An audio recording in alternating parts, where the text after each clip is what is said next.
اعوذ باللہ من الشیطان الرجیم بسم اللہ الرحمن الرحیم۔ گھر میں داخل ہونے کی دعا۔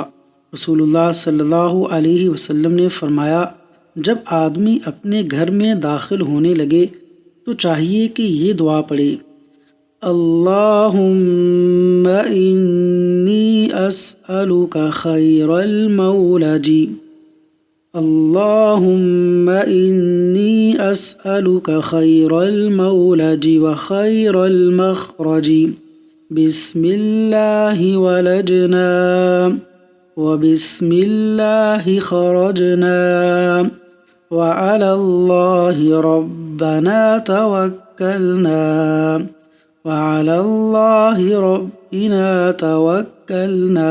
سنن ابو داود، حدیث نمبر 5096۔ اللہ تعالیٰ عمل کی توفیق عطا فرمائے۔